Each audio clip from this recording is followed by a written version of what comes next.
మొత్తంగా మతం మార్పిచ్చి పెళ్లి చేసుకోవడం, చేసేసి ఆ తర్వాత తల్లిదండ్రులతో కూడా మాట్లాడనివ్వకుండా చూడటం.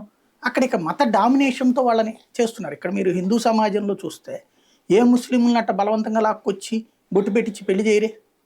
లేకపోతే క్రిస్టియన్స్‌ని అట్లా బొట్టు పెట్టించి బలవంతంగా ఎవరైనా పెళ్లి చేస్తున్నారా ఇక్కడ? ఎవరైనా హ్మ్. చేసుకుంటున్నారా? హ్మ్. లేదు కదా! ఇండియాలో అయితే ఏ మతం వాళ్ళు స్వేచ్ఛగా బ్రతుకుతారు. హ్మ్. ప్రేమ పెళ్లిళ్ళు చేసుకుంటే వాళ్ళకి ఇండివిడ్యువల్ తప్పించి, హ్మ్. ప్రభుత్వాలు ఏమైనా చేస్తున్నాయా? లేదా మతాలు ఏమైనా చేస్తున్నాయా ఇక్కడ?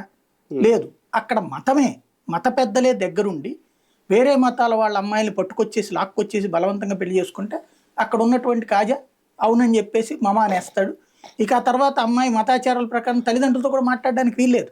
హ్మ్. నాకు ఈ మతం ఇష్టం లేదు అని చెప్పేసి వెళ్ళి కోర్టులో అడిగితే, కోర్టుల్లో కూడా నువ్వు పెళ్ళయ్యాక ఇట్లా అనడానికి వీల్లేదని చెప్పేటటువంటి దౌర్భాగ్య పరిస్థితి అక్కడ. హ్మ్. మరి ఎక్కడికి పోవాలాళ్ళు? వాళ్ళకి ఇంకో దేశం ఏం లేదు ఆ మతాలకి. ఆ మతాలు అవును. పాటించేటువంటి అవును. వాళ్ళకి వేరే దేశం లేదు. వాళ్ళు భారత్‌లో పార్ట్. హ్మ్. కాబట్టి వాళ్ళని వెనక్కొచ్చేయమన్నారు. అదే. ఇక్కడికొచ్చినటువంటి వాళ్ళకి పౌరసత్వం ఇస్తామన్నారు. హ్మ్. దాంట్లో అసలు ముస్లింకి ఏంటి సంబంధం? హ్మ్. ఇంకా నువ్వు ముస్లిముల వలన అన్యాయానికి గురవుతున్నావు కాబట్టి అని ముస్లింలని ఇక్కడేమి వ్యతిరేకించట్లేదే. హ్మ్. దాన్ని ఈ తప్పుడు ప్రచారం చేసేటటువంటోళ్ళు